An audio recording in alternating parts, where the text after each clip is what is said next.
Dalam Al-Quran, di Quran Surat Al-Imran 345, itu tertulis di sana. Dikatakan begini, saudara. It's qalatil malaikatu ya Maryamu innallaha yubassuruki bi kalimatin min husmuhul masihu isabnu Maryaman wajihan fid dunya wal akhirah. Jadi ketika itu Al-Quran bilang begini. Ketika itu Allah berfirman kepada malaikat Jibril, hai malaikat Jibril, lu datengin deh ke Maryam dan katakanlah kepada Maryam, innallaha yubassuriki bi kalimatin min husmul masihu isabnu Maryama. Kasih tahu kepada Maryam, ini adalah kabar baik, ini adalah kabar sukacita, bahwa engkau akan mengandung dan melahirkan seorang anak laki-laki yang bernama Isa. Isa putra Maryam. Dan sudah tertulis namanya Isa, bukan yang lain. Isa putra Maryam. Siapa dia? Dia itu adalah wajihan fid dunya wal akhirah. Dia penguasa dunia akhirat, saudara. Ini pribadi yang luar biasa, saudara. Itu sebabnya Al-Quran mengaminkan bahwa seluruh dunia, siapapun dia yang masih manusia, itu harus merayakan Natal. Yang masih manusia. Kecuali udah berubah kan gitu. Kenapa? Karena Al-Quran sendiri sudah menyatakan itu. Kok Al-Quran menyatakan itu ya? Yes, ini hal yang sangat penting. Kenapa yang dibawa? Keselamatan dunia ini. Manusia itu butuh keselamatan. Ketika manusia itu butuh keselamatan, apa yang harus dia lakukan? Dia harus mencari keselamatan itu. Bagaimana caranya mereka mencari jalan keselamatan itu? Ada yang rambutnya dibotakin supaya kudus, ya kan? Ada yang harus menghadap ke arah mata angin, karena di sanalah ada Tuhannya untuk selamat. Lalu ada juga yang harus mengorbankan korban untuk selamat. Harus bawa sesajen untuk selamat. Nah, kalau di dalam Yesus itu nggak butuh yang kayak gitu-gitu. Justru ketika manusia tidak menemukan jalan keselamatan itu, apa yang harus mereka lakukan? Mereka harus mencari yang namanya sirotol mustaqim, jalan keselamatan itu penting bagi manusia. Kenapa? Karena di dalam dunia ini cuma dua tempat, surga atau neraka. Nah, semua manusia pengennya ke surga, betul ya? Tapi ingat, kalau mau ke surga, harus kenal sama yang punya surga. Kalau kagak kenal, ya mikir aja sendiri kan gitu. Makanya, dia harus hadir ke dunia ini, Tuhan harus jadi manusia. Kenapa? Karena dia sudah mengirim rasul-rasul, sudah mengirim nabi-nabi, tetapi manusia tetap keras kepala. Gak bakalan gue mau.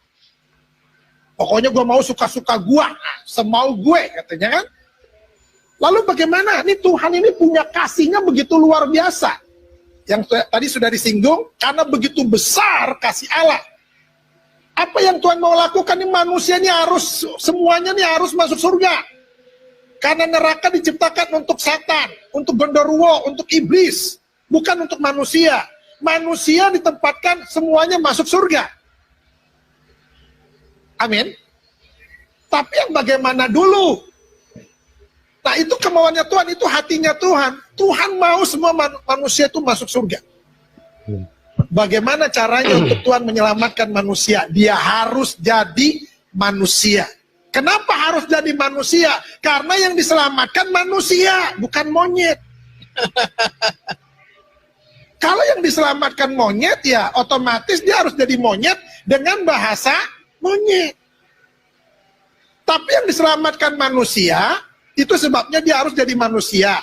Makanya ada yang bilang, Tuhannya orang Kristen melucu jadi manusia. Suka-suka dia. Dia mau jadi apa ke suka-suka dia. Ya puji Tuhan, yang diselamatkan target utamanya adalah manusia, maka dia harus jadi manusia dengan bahasa manusia. Dengan gaya hidup seperti manusia. Nggak mungkin dia datang sebagai roh. Kenapa? Ngeri. Ada suara, nggak ada wujud. Budi, Budi, ada suaranya, tapi nggak ada wujudnya. Bahaya kan ini? Nggak mungkin juga dia tiba-tiba datang, cring, jadi manusia dewasa.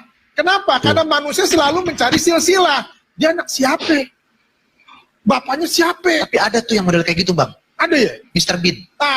Tuh, Jatuh. itu manusia nggak jelas. Maka hidupnya juga nggak jelas.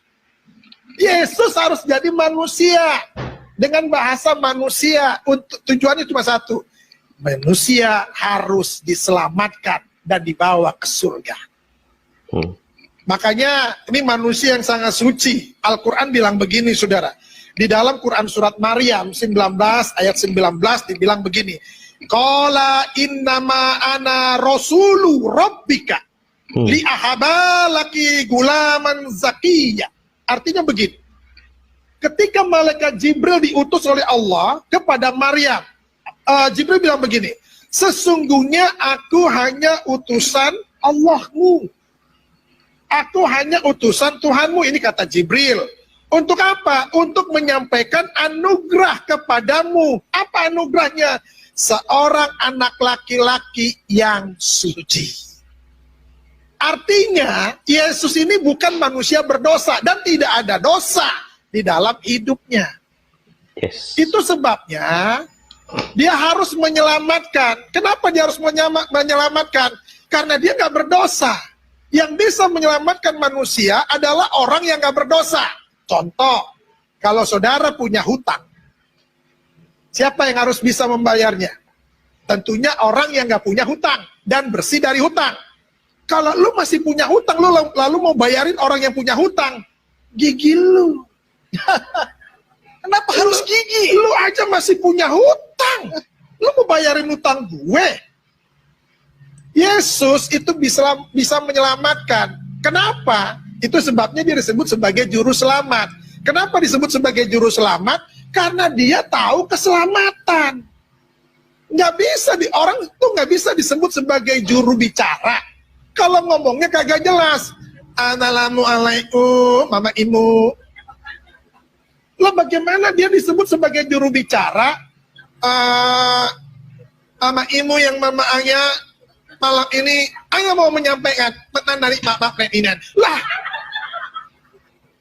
nggak bisa disebut sebagai juru bicara model begini, saudara. Amin.